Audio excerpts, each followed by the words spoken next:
The BBC's Andrew Marr lashed Theresa May over the NHS winter crisis today, suggesting if he had stroke this year he might have died.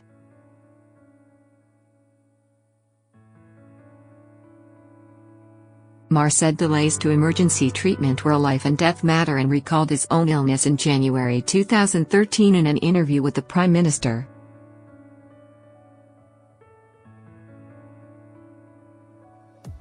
He told Mrs May about a woman called Leah Butler Smith whose mother waited 5 hours for stroke treatment in recent weeks because of delays in an accident and emergency department in Essex.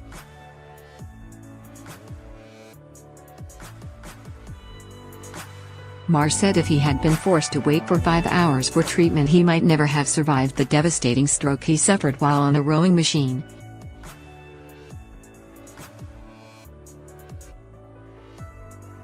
In her first interview of the year, which was pre-recorded in Maidenhead yesterday, Mrs May insisted she understood the concerns and said the government was working to tackle the problems, but admitted nothing is perfect.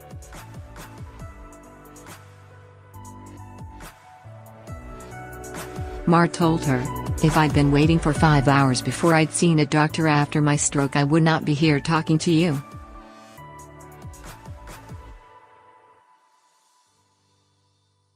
This is about life and death, and up and down the country people are having horrendous experiences of the NHS.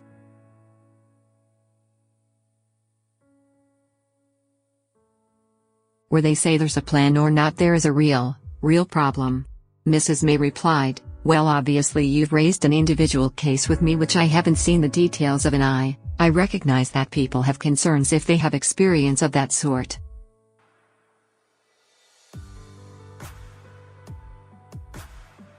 If we look at what is happening across the NHS, what we see is that actually the NHS is delivering for more people, it is treating more people, and more people are being seen within the 4 hours every day than has been a few years ago.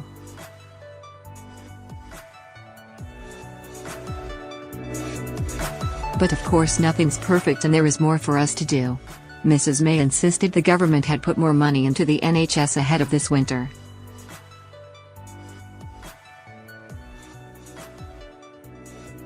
And she said there had been extensive planning, part of which involved the cancellation of planned operations this week to free up capacity.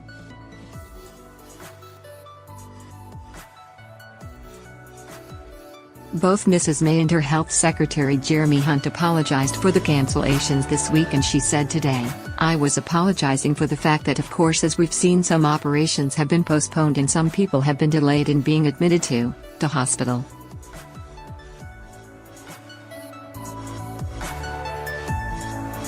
Now, if you look across the NHS, experience is different.Experience is different from hospital to hospital as to what is happening.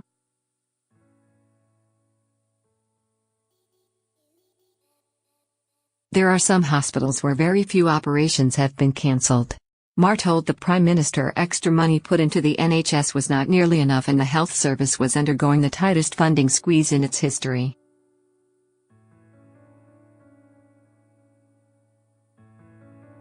She replied, "Well, year in and year out we look at the funding for the National Health Service, and what we've done is consistently where we felt it did need more funding we have put more funding into it.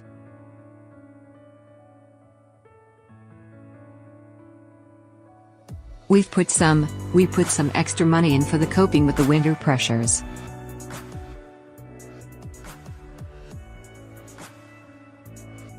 She added, "We should be proud of the fact that our NHS has been named as the safest and best healthcare system in the world."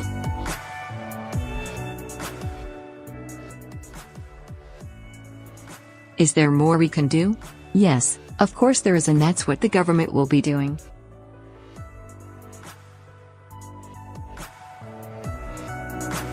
Speaking on the same program, Shadow Health Secretary John Ashworth said of the PM, "She hasn't got a plan to get those people off the trolleys and corridors."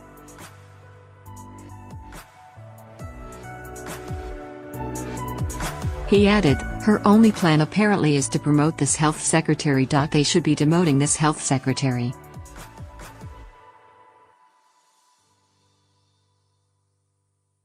If she promotes this health secretary tomorrow, it's a betrayal of those 75,000 people in the back of ambulances.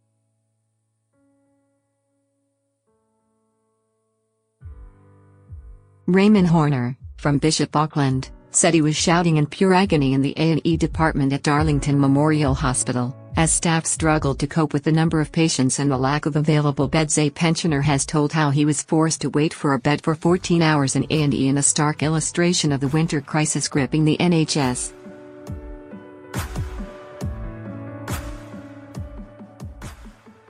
Raymond Horner, from Bishop Auckland, said he was shouting in pure agony in the A&E department at Darlington Memorial Hospital, as staff struggled to cope with the number of patients and the lack of available beds.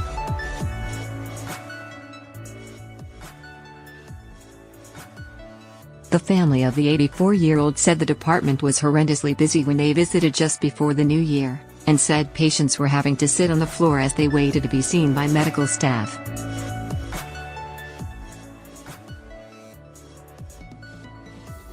They also criticized the lack of A&E services at Bishop Auckland Hospital, which they live just a mile away from.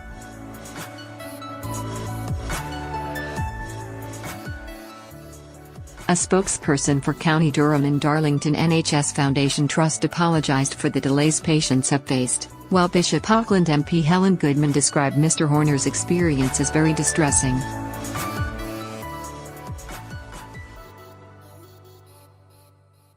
Mr. Horner, who used to work as a postman, had previously spent a month in hospital after being diagnosed with urosepsis, but returned home before the new year.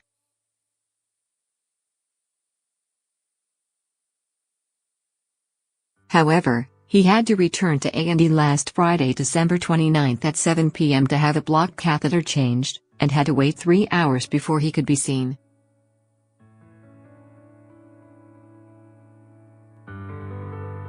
Shirley Horner, his sister-in-law, said, "He was in agony, he was shouting and crying and saying he wanted to die.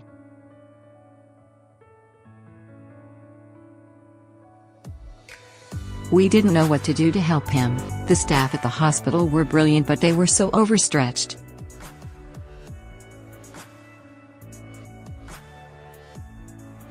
After returning home, Mr. Horner had to return to the A&E department at midnight after developing complications, but he then had to wait 14 hours waiting on a trolley before a bed was available.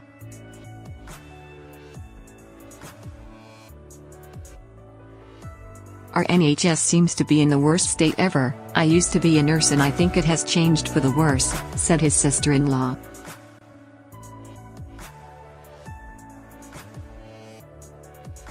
An 84-year-old man went through total agony over many hours when it could have been sorted at Bishop Auckland if the services had not been taken away.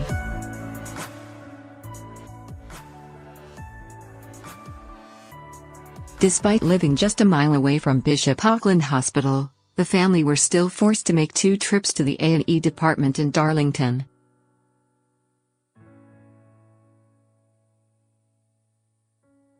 "We have a perfectly good hospital on our doorstep and it cannot be used to change a catheter," said Ms. Horner.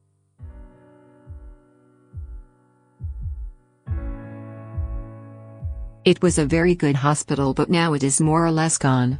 A spokesperson for County Durham and Darlington NHS Foundation Trust said, "County Durham and Darlington NHS Foundation Trust, like many hospital trusts, is experiencing very high numbers of patients presenting at our emergency departments, as well as a high number of admissions and demand for beds.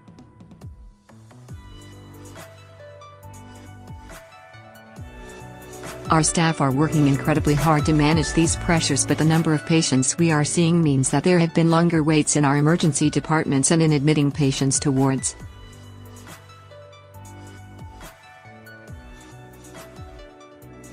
We would like to apologize to any patients who have experienced a delay, but express our appreciation for the public's support and understanding while we work to provide safe care during this busy period."